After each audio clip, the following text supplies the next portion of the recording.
do you guys want to talk about?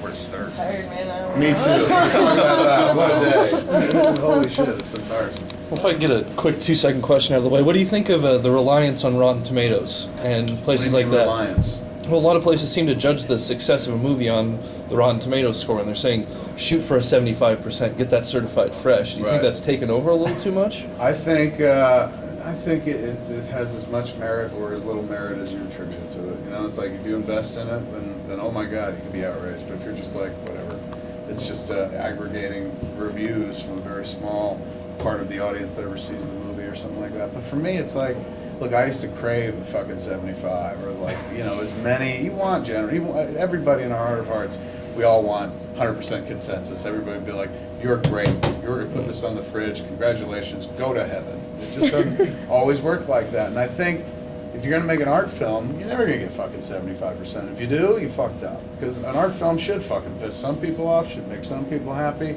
It should be viewed by a bunch of different ways. And maybe that's just a convenient excuse to say when you know your film's not going to fucking get a 75. But I don't think we should be pushing for fucking 75s. You know, it's like, that's trying to please too many quadrants. And I think you make the movie you want to make, and if fucking 75% of the critics like it, hey, that's fucking great. But if they don't, that don't mean nothing. And I don't know anybody that looks at those scores and goes, I'm not going based on that. You know what I'm saying? There's nobody. Even my parents or my dad's dad, but even my mother, I've never heard them say, oh, I heard a bad review and I'm not going to the movies. And they'd be the people most likely to, you know. So at the end of the day, it doesn't bother me. I think it's, you know, it's a fun site, and you gotta. I used to enjoy seeing like the pull quotes collected in one place. It keeps you from having to fucking read a bunch and stuff. And then I don't know. I just got tired of reading other people's takes on movies, so I just kind of stopped in general. But I don't mind it. I think it's cool. I like the. I've met some of those Rotten Tomatoes cats. They're cool. But I'm not anybody that lives their life by fucking like gotta hit that number.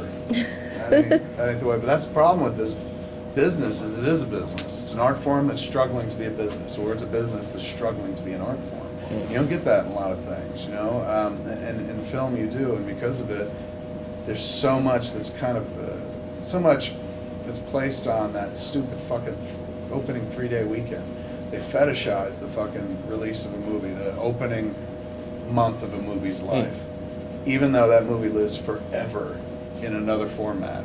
They make it seem like that fucking window, that 1 month theatrical window, that's the be-all, end-all. And that opening weekend is the biggest be-all, end-all of it all. So much so that they'll spend $50, $100 million preparing a movie for those 3 days. I don't want to work in that world. It's not like nothing good can come from that. Dark Knight comes from that.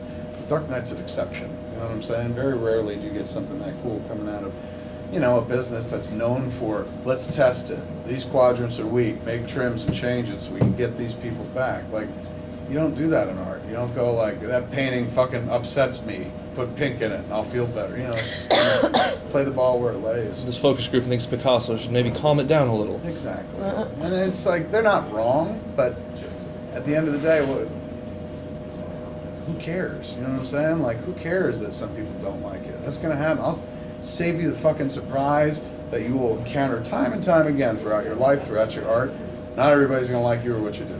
No matter how hard you try, no matter how fucking much work you put into it, no matter how many times you're like, I think this time I finally cracked the code, and I think they're all gonna love me. You'll never get 100% consensus. And nobody knows anything. Nobody knows anything. And who gives a shit? Like, there are moments, don't get lost in it like I did. I wasted so much of my career sweating what other people thought. Like, and that's so upsetting to me, because I like to think that I'm an individual who you know, marches to the beat of his own drum. But still, in that, I was like everybody else. I was like, love me, pat me on the back, put it up in the fridge. And it took me a long time to get past that, man, a long time. And I think that's like, it's harmful. It's harmful when you give people that much power over your art, you know, or when you let people tell you how to feel about it. And there were many times in my life where I'd read something and be like, oh, they're right, I'm bad, I'm so very, very bad. And that's not true. And letting anybody steal any sort of confidence from you when it comes to your passion, when it comes to your art, is ludicrous, because they can't. They can't. How can somebody steal your art? How can somebody tell you your art is fucking wrong? You know what I'm saying? It's ridiculous. I sit there and every once in a while I see a review for a movie I've made, or even this movie, and I'm just like, you can't fucking, like, it's art, idiot. You can't fucking shred it. You can try, but go ahead. Like, I'll agree with everything you say. I can't wait to see, like, somebody's just like, this movie's awful. I'll be like, you're absolutely right.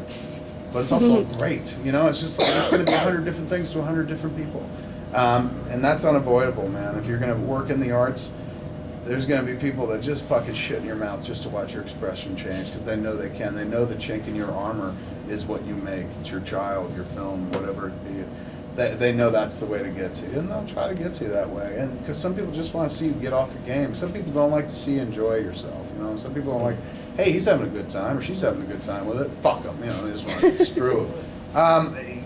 Ignore those cats because it's unproductive. And you get so much more done when you're not listening to motherfuckers bitch. You just create yourself. Like, again, the only reason not to, there's some, like, I started smoking lots of weed like 2-3 years ago. Age 38. Hadn't smoked really up until then, which a lot of people find weird because all those movies have lots of stoning in them, but I was just making it up. So at age 38, man, middle life, I was like, you know what, I'm going to start smoking weed. And I decided to tie it in with something creative because I knew if I just started smoking weed, I'd wind up watching a lot of TV, get even fatter, and fucking get nothing done. So because I enjoyed it, I was like, this shit's good, man. I can't fucking let it be good. I got to tie it to something else. So I tied it to writing, and I tied it to podcasting, I tied it to editing, I tied it to anything creative. And what I found is it doesn't enhance creativity by any stretch of the imagination, and smoking weed won't make you better at anything.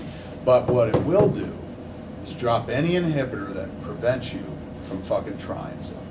It gets rid of that negative voice. It gets rid of the fucking periphery, like everybody's sitting there going, don't. You know what it is it allows you to kind of go like, fuck them all, I'm just going to try it. Because that's the death of creativity is people are like, I want to try it, but they don't because they're afraid of being judged. You're going to be judged. You'll get judged, good and bad. You'll get judged by people you love and strangers you've never met. You will meet people, you won't even meet people. You'll read words from people who you'll never see in this lifetime.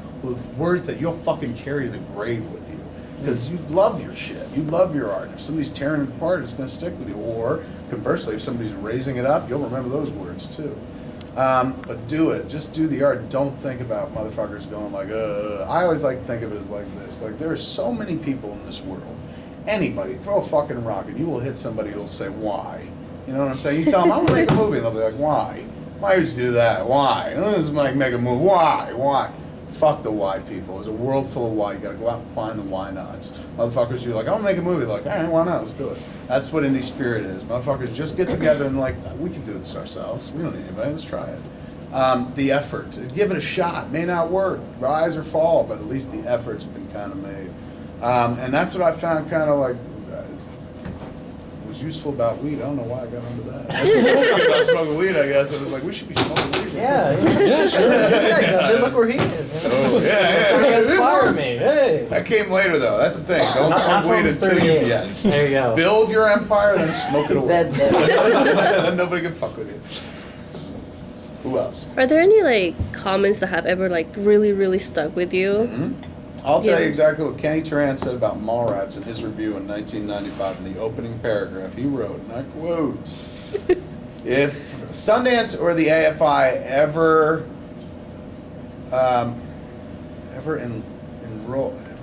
kick open a course, audit a course, offer a course, if Sundance or the AFI ever offer a course of what not to do as a second feature, Mallrats should be at the heart of the curriculum.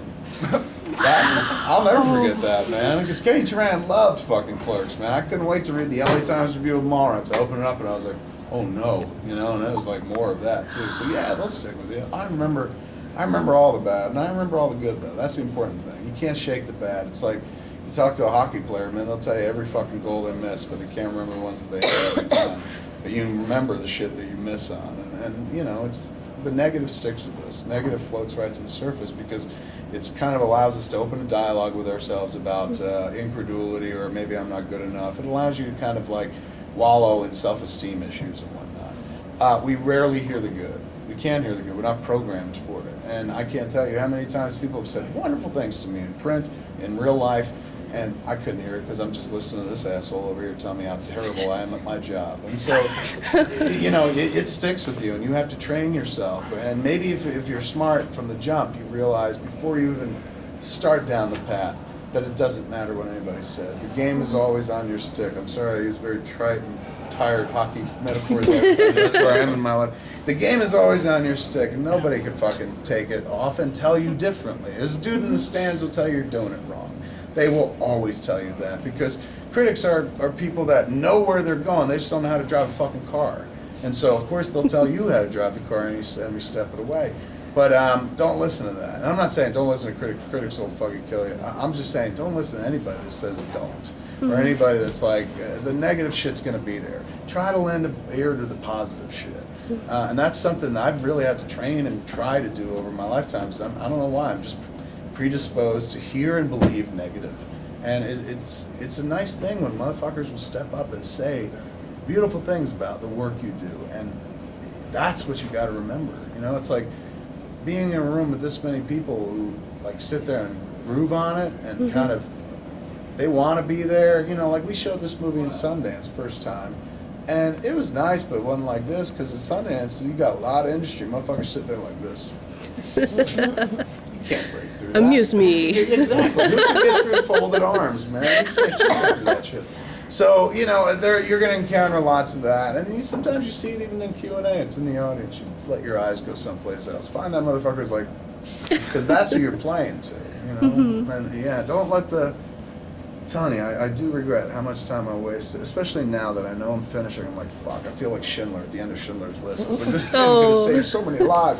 Like, if I had just fucking ignored this shit and did this shit instead, concentrated on creating rather than whining or fucking bitching or something like that, I had so much more to show from my career. But don't let that trap you, man. Don't let motherfuckers saying shit throw you off your game. They're gonna say shit. And you know what? They're right. They're absolutely right. Everything they say, every horrible thing they say about your work, they're absolutely right. They're not lying. That's how they feel. But make sure you listen to the other people who say all the good shit, who say exactly what you want to know, who say exactly what you're begging to hear, what you dreamed about hearing when you wrote that fucking one line years prior and shit. Don't forget to give them the time of day, too. We spend so much time focusing on the bitchers and negative people. Give a lot of attention to the people that like it, because that's why you're doing it. That's why you're there. You know? Any positive comments you remember that have stuck with you? Any what? Any positive comments anybody has said that had actually Janet stuck? Maslin said in her Clerks review, she said of Clerks, she goes, this Clerks is a stunning example of how to turn straw into gold. That was $1 million review, man, Wow. in the New York fucking Times. That kick-started my career in a big, bad way. But that was in a time where that mattered. Now, that kind of shit don't matter anymore. It matters to the filmmaker. It will always matter to the filmmaker. But that back in the day, that used to matter for the audience. People would read that and be like, oh, I want to go see that movie now anymore. It's a different world now and stuff. And criticism is, you know, it's in a weird state because now there's some criticism that's, you know, erudite or you know, intellectually oriented. Or Like Pitchfork. I don't know what that is. It's a music review thing that's all about being very intellectual and big words. Onion and all AV that. Club, I think, does Yeah. it as well. They're much more cerebral about their film and stuff. But then there are a lot of cats that are just like, you know, film criticism's become a blood sport. You know, motherfuckers like, let's just see how cruel we can be just to catch people's reaction, because that'll make someone read a review. Nobody likes to read a good review, but everyone will fucking read like every word of a bad review because we're all filled with a little bit of Schadenfreude, right? Which is, ooh, that's bad for that dude, you know, or that chick or something like that. So, yeah, they'll stick with you, but you got to remember the nice shit, too. What did it, not Kenny Turan, what's his name? Todd McCarthy reviewed for Variety for a while. He wrote a really nice review of Clerks in the beginning. And then from there forward, like, it was diminishing returns. Like, his Mallrats review was fine, but not great. And actually, he didn't review Mallrats. He reviewed Chasing Amy, and it was okay.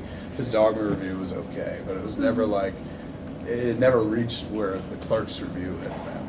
And then he reviewed this movie, moved over to the Hollywood Reporter, and he reviewed Red State out of Sundance, and it was the exact review that like the 21-year-old in me always wished that he would have had from Todd McCarthy. Now, granted, it happened too late, and I didn't give a shit anymore, but it eventually happened, and it was really, really nice because, you know, I've kind of booked my career with that guy. He said great things about the first one, and now he's come back to say nice things about the second to last one. Hopefully, he'll be back for the last. Yeah, I remember it all. I remember the good and the bad, but I had to retrain myself over the course of the last year and a half to just, none of it matters. This matters. It only matters how I feel. Because at the end of the day, I go to sleep, I close my eyes, and even though my wife's laying next to me, I'm the only one that has to live with my own fucking thoughts. And you close your eyes, that's that moment when it all comes crashing in, and it's just like, did you do it right? You've been ignoring me all day. Now let's fucking analyze how you failed or how you business. And so being alone with those thoughts, you just want to make sure that you could always quiet that voice and be like, fuck you, I won, and go to sleep. So it helps. It helps to I don't know, to soak up some of the good. Don't believe it all. That's the thing I learned from the beginning, thank God. We never believed all the great reviews on Clerks, and I'm so glad we didn't, because we did. I would have had to believe all the bad reviews on Mars, and that would have killed me. It's like my work is like my kid. It's not. I don't just make a movie and be like, yeah, if you don't like it, fuck you. Like it's tied to me. It's a big part of who I am and stuff. And it took me a long time to train away from that, where I could divorce myself from people's reaction to it, and get to a place where I was just like, oh, okay, that's interesting. Where I could see how you may feel that way, and not let it affect how I feel about it. What's your stance on film school? I mean, should we be using that money to make our own films? Honestly, what do you think? that would always be my Yeah, but that's the route I went. No, nobody wants to hear that. But that's the route I went. But at the same time, I'll tell you the other side of the coin. Yeah, okay. The real world sucks. The grown-up world sucks. They expect results and productivity. So stay in school as long as you can, because it rocks. They don't expect productivity in school. Take as many years as you can. Get great at your craft. Then fucking go out and face the world and stuff. If I was doing it differently, I think what I would have done is maybe trained a little harder, spent a little more time in school, film school particularly, and then tried to make a film. But I didn't. And honestly, I think the amateurish aspect of that movie is what helped make it. Like, I think if I'd made a good looking movie, people wouldn't have paid much attention. But the fact that it looked like it did, just lent to the whole entire story. Like, oh, this crappy little independent. It looks like it was shot in the video cameras, the security cameras in the store, stuff like that. So yeah, there's. God, what did you ask me? I just asked you what your Film stance school. on. Thank you. So I'm glad I did it the way I did it, but as a filmmaker, as somebody who looks at the body of work and goes, oh, I look at the earlier films now and go like, oh man, I wish I could reshoot that. Not like the content's bad, but it's just like I can make that look so much better. Like, I know things now that I didn't know back in '94 and '95. And I probably would have known those things if I bothered to fucking stay in film school or gone to a film school that was more than fucking 8 months that I only did 4 of. So I don't know, I look at the work and go like, wow, it would have been nice to kind of come into the game with punching above my own weight, or at least punching at my own weight, so to speak. But I did, and I had to kind of do that in front of everybody, train in front of everybody, learn, rise and fall in front of everybody and stuff, which is not bad, I'm not complaining, but it would have been nice to kind of go in and not fucking fall on your face in front of people, but at the same time. Not have Bruce Willis give you that look. Oh, yeah, that's the other thing. When you do it, when you do the job, make sure you're surrounded by people that want to be there.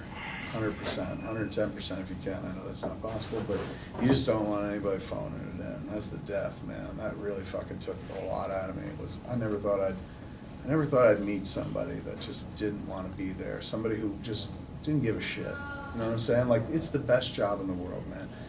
And I never thought I'd meet somebody who was just like this motherfucker, no love for it anymore, or at least not for the one we were working on. Maybe it was just the one. Maybe it's like, what do you want me to love? Cop out? Fuck you. But you gotta love it. You gotta love every one you do. You're giving up so much of your life. In his case, not only your life, your art, and your image. But I guess he just didn't feel the same way about it that I felt and other people felt. And I also feel like maybe I was too emo about it. You know what I'm saying? Maybe I expected too much from Mr. Bruce Willis and shit. Maybe I took things a little too personally in terms of I like to invest in what we're doing, and he was just there to do his job, and that'd be that. Or maybe it's just that he is a massive movie star, and I've never worked with a movie star before. Please don't tell Ben Affleck I said that. But maybe that was it. But I never need to work in that atmosphere again. That takes a lot out of you, because you're like, I can't. But every day it was just like, I can't believe you would be this ungrateful. We have the greatest job in the world, and you detest it. You hate it, but you're just doing it because you want, the money? Make room for somebody who wants to be here, dude. Yeah, don't work with cats like that. They'll take a lot out of you. I noticed there weren't any chicks on your camera crew. I don't know if that's true, actually. I looked Let me think. Oh no, we saw I was looking with at the rolling credits at the end. Seemed to be all guys. It's DP's fault, Camera right? crew is always all dudes. I don't pick cast at all. I noticed that your first You don't pick crew? camera operator was also your VP. Is that a normal thing for? No, we had to get he's part of the cinematography what is it, CSA? Some type of ASC. Society, ASC, Yeah. yes. Very big moment for him. He was like, I think I'm gonna get in the ASC. And it was like a club with useless initials. Yeah, you have to be invited to it. He was invited and he was very Nice. proud. And he put it on the cop out. I think was the first place he got to put ASC and Oh, on wow. this one as well. But he went to them. I think Stephen Poster is the head of his union, and he was just like, the budget's really low, and it really lent to the ethos of the movie if I could actually operate as well as DP. And nobody wants to do that. Like I'm sure Dave would have preferred to have it operated. Right. But he honestly felt like, just the way like I was like, I gotta see every footage of the film, I gotta edit everything so I know every frame of the film. For him, he was like, I'm gonna be in there, I'm gonna hold him up, it'll be right here. And this motherfucker, he got guns, so he was like, whole movie, he's like this, you know, he's rocking a camera. Thankfully, it's the lighter weight red, but still, you put a lot of components on it, Oh, it yeah. gets heavy like a 35 camera. I've And carried that's that, it's much bigger. heavy. Yeah, it can get fucking heavy. That's like, oh, it's light. It's like once you put all No, the I've shit on. carried. But I'm trying to think. To answer your question, I don't do any of the hiring. Yeah. Like, give me a job, please. I mean, well, I certainly have say over the hiring, but I just don't choose. I don't choose to do it because I'm like, find people who know what they're doing. I'd like to meet them on the set and shit, but I'm not really in charge. I'm trying to remember if we had a girl on that camera crew. Should make an effort because people don't let girls do a lot We've of always had them. work. No, and we've always had. Do we? The girl Mary, Winston. Yes, we What did did have she a do? girl. Yes, Mary. That's what I said. What did she do? She did Focus. Focus puller. Yes, She was that's very right. sexy. Yes. Oh. Motherfucker, you had me doubt myself. I was like, we didn't? I didn't How do I see not it. notice that? We didn't. Yeah, I was that's right. looking Mary's there the whole specifically for time. it. I just like guys' names. It's always a fucking dude party. Yeah. It is. It's a sausage party. I know. It sucks. But it's sausage party in every aspect of that work, man. Yeah. You gotta bust in. You gotta break that stupid glass ceiling. I'm trying. Yay. Not let me do shit. Keep trying. Don't let them. Look, know. they're not in charge. Don't worry about them letting you. You don't need them. You can do this by yourself. All you need is, say, 2 or 3 good friends, and that's it. You don't need them. You showing yourself. You got assets right all around you, man, because you're all kind of in the same place. You all want to do it. You all want to try it. Help yourselves. Each of you help yourselves do it. Don't wait for the fucking handout. It's never going to come. Don't wait for them to let you do it because they won't. They don't want anybody doing it. There's not a studio exec on this planet who would greenlight a movie if they didn't have to. You know, they don't want to because if you greenlight a movie and it loses money, you lose your job. They're job people. You know, they got jobs and they're afraid of losing them. Yours is not a job. Yours is your art, your passion. You can't lose that. You can't shake it. It's like herpes. Once you got it, it sticks with you forever. And they'll never understand that. It is sweet. They'll never understand that. They only understand, you know, fucking numbers, bottom lines, and the fear of losing their job. Just never be afraid of losing this job. You don't have to because it's not a job. It's something you would do for free if you could, and probably will. And I know that, and you have, and you'll continue. And let me tell you, it gets no better. I made nothing to make Clerks. I didn't get paid any of the Clerks too, and I made nothing to make Red State. And sometimes you gotta be willing to do that because you're like, nobody else wants to make it, nobody wants to put up the money, or I can't build a salary in for myself that makes any sort of sense, or we need this money to finish the production. You gotta be willing to give it up and let it go and shit. And for me, it's never been about the money, although the money's been nice from time to time, but it's never been about the money. It's always just been like, it's been about this. Like, this is what's amazing about film, because you just get to sit around and talk to people. It starts discussion, you know, it's an icebreaker. People meet, they start talking. And it's a bunch of different things, a bunch of different people. You all sit here and talk to people, hey, that film's an icebreaker. And some motherfucking sitting has to be like, you're out of your mind, film is an art, and it's how we express ourselves and the way we live and shit like that. And he's right too. You know, and then some motherfuckers like, film's just film, movies, and it's just something to do on a Friday night before you get late. And they're right too. But it's all many things to many people, but it has to be everything to you. Like I said, it has to be the girl you want or the guy you want to fuck in a Denny's bathroom, man. And that's what'll make great work. Or, yeah, great work. It doesn't matter what anybody else said. Other people will tell you that it's not great, but it'll be great because you'll know it, because it's your, like I said, game's on your stick. You'll feel it, and you've worked so hard for it, you'll make it great. You know what I'm saying? And now's the time to do it, because when you're young, you're fertile minds, and you're all passion, brio, vigor, hope. Tomorrow could be this. Right over the hill is fucking paradise. The older you get, that shit goes away. The time to do it is now. Like when you're in your early 20s, fuck up all you want. Or not fuck up. Like we made Clerks, and I was just like, done work, that's it. I was 23 when we made that movie. and it panned out or worked. It might not have panned out, but it did, and I fucking kicked open doors. So I got lucky, but if it didn't work, I was ready to kind of like pay it off and then one day try it again and shit, because I was still living with my parents and I could fuck up. I didn't have to worry about bills or a wife or kid or something like that. You know, now's the time to do it, man. Be in school, take advantage of all those assets, get your hands on the equipment, get your hands, more than the equipment, get your hands on the people. You got to find those like-minded individuals that have that reasonable amount of unreasonability. That's what it takes to be in film or be in any kind of art form, because essentially you're telling people that I want to do something unreasonable. Reasonability or reason dictates that we don't go out and fucking, you go stand there and pretend you're killing him and I'm going to shoot it. That's just not, no, normal people don't do that. They do when they're kids. That's how we make pretend, run around, bang, bang, and shit like that. Variations on those themes. But generally speaking, most cats don't fucking do that when they get older. You know what I'm saying? Most cats kind of let that part of them die. And what is special about filmmakers or storytellers or anybody in the arts is like, they look to you to express something that they can't, or that they lost, or that they haven't known in years and years. Not everyone gets to feel as deeply as an artist feels, or as deeply as a writer or a filmmaker feels, or something like that. And sometimes your job in this life is simply to feel very deeply for people who can't feel that way for themselves, or can't express it for themselves. I can't tell you, there's no higher compliment that I can receive in this world than when somebody goes, that thing that you wrote, that's how I feel, and I never knew how to say it. You know what I'm saying? That's your job sometimes, is to put it into words or put it into a picture, something that they can't express for themselves. If you can do that for them, you'll work forever, because that's something that not everyone has. And that's a valuable commodity, man, to be able to fucking feel something very fucking deeply for somebody else. And that becomes their language for the rest of your life. It's like a song, that song that you love. You're like, listen to the song, it explains everything about it. Same thing, you're taking somebody else's art and giving it to somebody and saying, this is how I fucking feel.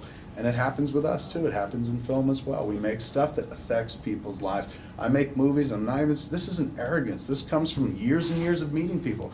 I make films where people go like, dude, my fucking mother died, my fucking dog ran away, my fucking girlfriend left me, and I popped in Clerks 2, and everything was a little bit better for 2 hours.